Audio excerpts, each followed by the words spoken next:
श्रीयुत गंगाधर टिपरे या मालिकेनंतर दिलीप प्रभावळकर पुन्हा छोट्या पडद्यावर मुख्य भूमिकेत पाहायला मिळणार आहेत, ते झी मराठीच्या नवीन मालिकेत. चूक भूल द्यावी घ्यावी हे या मालिकेचं नाव. या मालिकेत त्यांची सोबत करणार आहेत सुकन्या कुलकर्णी. अभिनेत्री मनवा नाईक या मालिकेची निर्माती असून त्याचं दिग्दर्शन करणार आहेत स्वप्ननील जयकर. मालिकेची पटकथा आणि संवाद मधुगंधा कुलकर्णी यांचे असतील. चूक भूल द्यावी घ्यावी ही कथा राजाभाऊ आणि मालती या वयोवृद्ध दाम्पत्याची आहे. वय झालं असलं तरी या जोडीतील प्रेम आज वयाच्या 80व्या वर्षीही कायम आहे.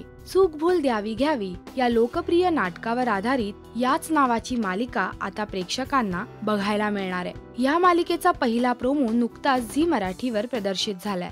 हा प्रोमो कसा बनला असेल त्याची ही एक झलक.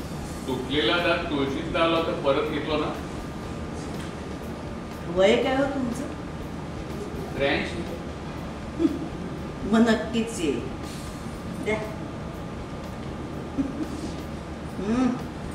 सुकन्या कुलकर्णी आणि दिलीप प्रभावळकर ही जोडी पहिल्यांदाच छोट्या पडद्यावर एकत्र येणार आहे आणि या जोडीला पाहण्यासाठी तुम्ही किती उत्सुक आहात आम्हाला नक्की कळवा या व्हिडिओच्या कमेंट सेक्शन मध्ये.